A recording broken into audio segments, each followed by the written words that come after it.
Fala, gente boa, tudo bem? Rafael Bittencourt por aqui, estamos começando mais um vídeo, mais uma transmissão aqui para vocês.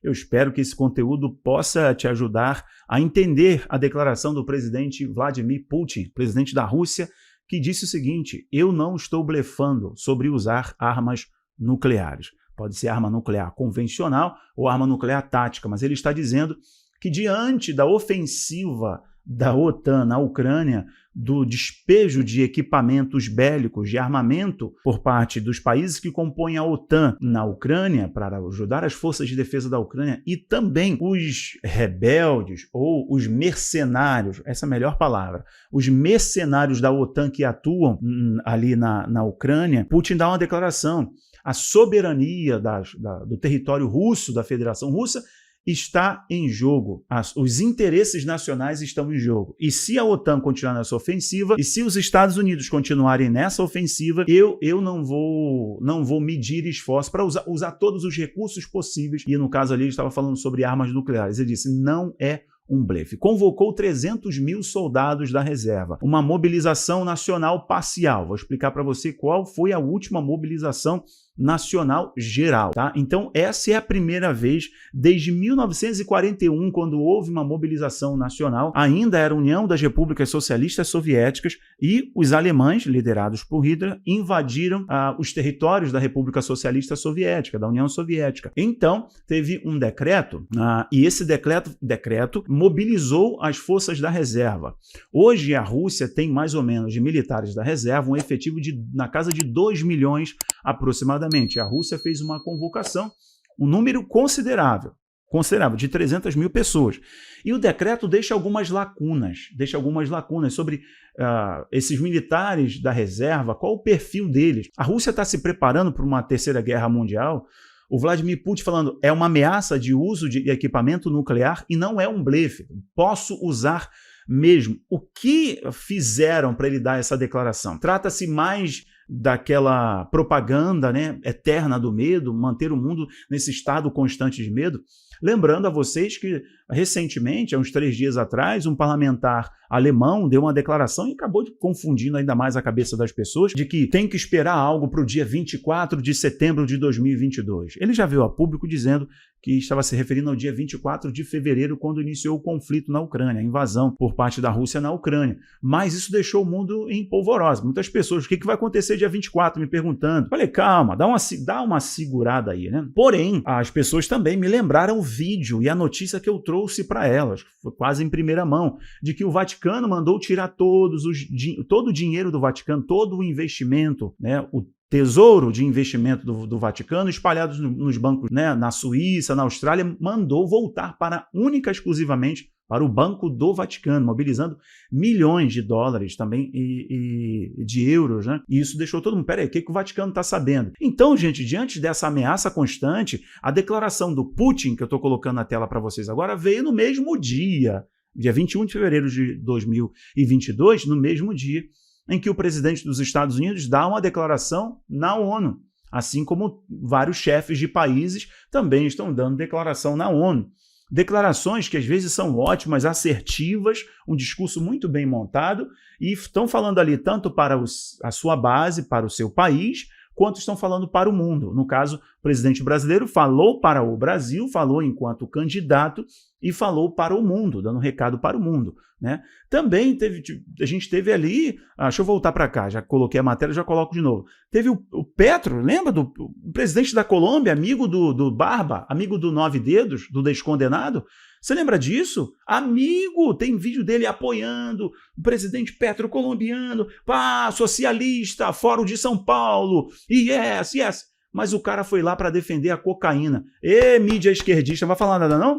Não vai falar nada não? É mesmo? Parabéns, hein? Parabéns pela hipocrisia e a canalice. Mas voltando para cá, para o que interessa, né? Porque essa esquerda fétida não nos importa em nada. Voltando para o assunto importante aqui e relevante. A declaração do Putin, ela tem muitos significados. Eu vou tentar desmistificar com vocês. Primeiro, convocação de 300 mil reservistas, como o G1 está mostrando aí para você, assim como o Global Times, que é a mídia chinesa também, está destacando para a gente, falando da possível escalada, jogando ainda mais pressão, crescente pressão do Ocidente. Em meio à crescente pressão do Ocidente, o Putin ordena, ou seja, o Global Times, que é claro, o vínculo aí da China com a Rússia, falando, olha, o Putin fez essa convocação de mobilização parcial de 300 mil soldados por causa da pressão do Ocidente. Para quem achava que a Rússia ia quebrar com as sanções, quebrou a cara, porque a Rússia continua fazendo negócio, jogando caminhões e caminhões e caminhões e caminhões e caminhões e caminhões de combustíveis fósseis, de gás, de petróleo para a Índia, para a China, para a Ásia, estreitando as alianças com os países que compõem a cúpula de Xangai. O Irã acabou de ingressar, né, estreitando ainda mais as suas relações com os países muçulmanos, fortalecendo o tal eixo de Magog que eu converso com vocês aqui, mas o Global Times, a mídia chinesa, está destacando isso para a gente, por causa da pressão do Ocidente. Já explico então. Aqui também tem o NDTV falando, isto não é um blefe, entre aspas. O aviso televisionado de Putin para escalar a guerra na Ucrânia. Isso está diretamente conectado à guerra na Ucrânia, mas também é uma resposta para o Ocidente. Eu vou explicar para vocês direitinho por que o Putin está fazendo isso. A exemplo do que o Global Times já comentou, eu coloco aqui para vocês que está o Avia.pro, está falando o seguinte, ó, na região de Kharkov, na fronteira com a Rússia, pode haver até 3 mil mercenários da OTAN. Então, só para vocês entenderem, o Ocidente, a OTAN, os Estados Unidos, o Reino Unido, a Alemanha, a França, estão colocando um efetivo militar ali, que são mercenários, são pessoas pagas para lutar. Não são necessariamente soldados defendendo a sua pátria ou uma instituição militar organizada.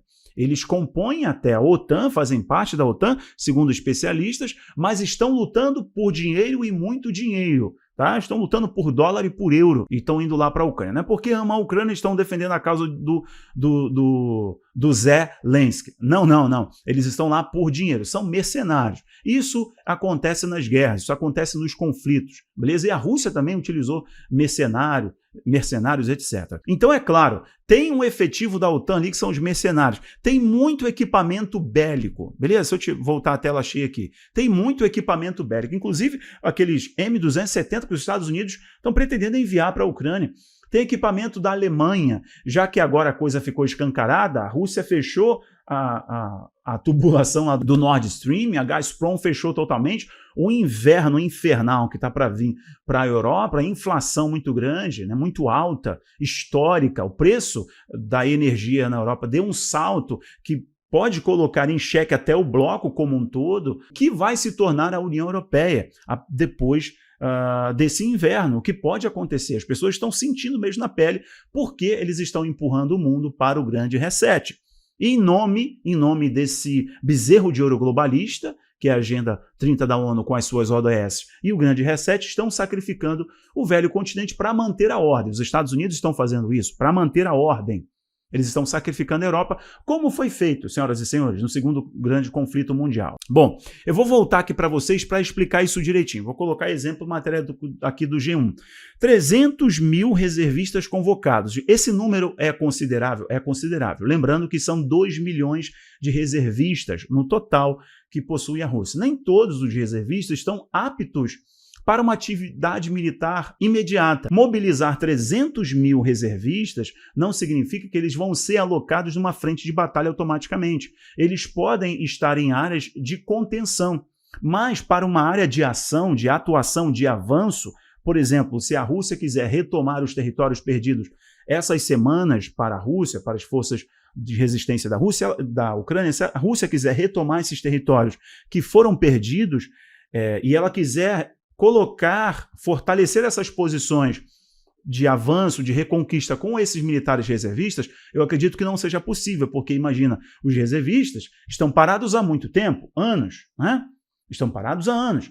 E essa ordem, esse decreto de 300 mil reservistas são para reservistas que tiveram treinamento militar, porque nem todo reservista teve um treinamento militar muito bem apurado para uma ação de guerra, uma ação de defesa, etc.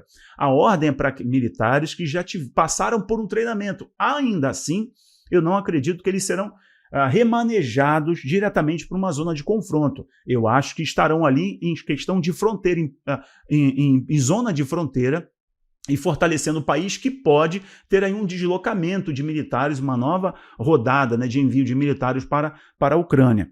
Por que eu estou te falando isso? Porque no início do conflito, lá em 24 de fevereiro, voltando para cá, em 24 de fevereiro, o Putin disse que estaria enviando para a Ucrânia 190 mil militares. E isso foi um número espantoso, todo mundo falou, isso aqui, meu Deus, é uma guerra de gigante contra um pequenininho. Mas as baixas por parte da Rússia foram significativas, com muito apoio do Ocidente, e é ali uma guerra por procuração, conceito que eu cunhamos aqui, expliquei para você, o conflito entre Rússia e a OTAN, entre Rússia e Estados Unidos, e a Ucrânia está sendo utilizada ali no meio do caminho, né? E isso tem a ver com a nova ordem.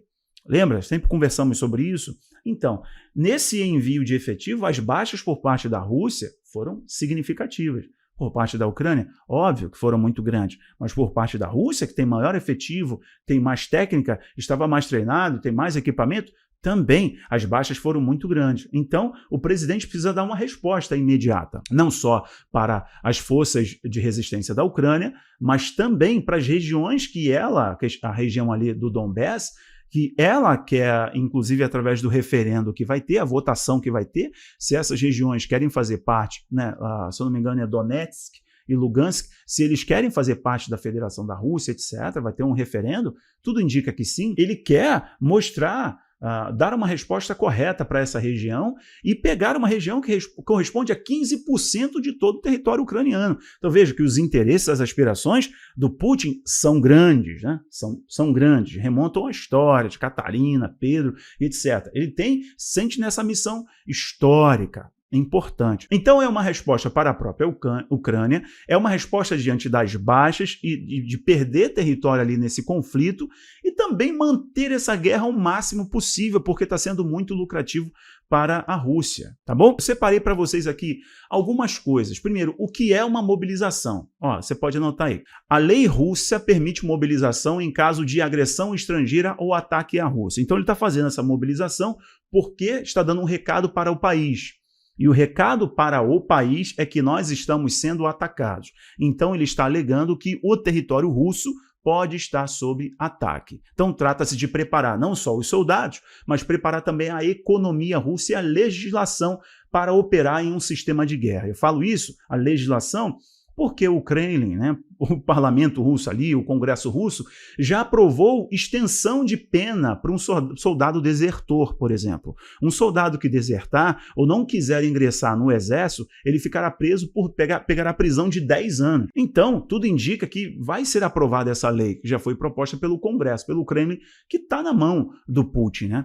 Então, a última vez, só para você entender que a Rússia entrou nessa economia de guerra, que entrou nessa legislação de guerra, que entrou nessa mobilização nacional total, essa é parcial, mas a primeira que foi total foi lá em 1941, como eu já citei para você. Quais são as reservas militares da Rússia? Bom, como eu falei para vocês, no papel são 2 milhões de homens, incluindo recrutas, né? O serviço militar é obrigatório na Rússia, assim como no Brasil, então inclui recrutas, oficiais aposentados e aqueles que deixaram o serviço militar ativo. Estima-se que 90% desses reservistas não tenham recebido nenhum tipo de treinamento após o serviço inicial das Forças Armadas. Aqueles começaram e depois logo foram dispensados, não receberam treinamento. A ordem de mobilização, a convocação, não é para estes. Como que a Rússia vai implementar a convocação desses reservistas? Aos poucos. Serão áreas específicas e os mais treinados ou treinados recentemente que vão começar a ser alocados. Onde eles vão ser alojados? Onde que eles vão estar atuando diretamente? Eu acredito que eles estarão em áreas de contenção e não em áreas de avanço, ok? Até pela falta de treinamento. Vão estar treinando em que tempo? Se demandaria 3 meses, 4 meses de treinamento militar. Então a Rússia, só para finalizar, a Rússia está dando uma resposta para o Ocidente, no mesmo dia que tem um discurso do presidente dos Estados Unidos, né? Ele falou nos 60 minutos antes de ontem que defenderá Taiwan. Isso já foi um problema, porque a China sobrevoou ainda mais Taiwan, a China deu ainda mais declarações. Ele deu declaração tocando diretamente na questão Putin-Rússia, ok? Que não vai aceitar, que será ultrajante qualquer uso de arma nuclear por parte do Putin. Se o Putin utilizar arma nuclear tática ou não lá na Ucrânia, ou arma química, ele vai ser um pária da humanidade, etc. E E automaticamente o Putin dá essa declaração. Eu não sei dizer se antes ou depois, mas ele sabia que teria uma declaração do presidente dos Estados Unidos, né? Rafael, pode acontecer essa escalada? Bom, tratando-se de Putin, tratando-se de presidente dos Estados Unidos, tratando-se de democrata, tudo pode acontecer.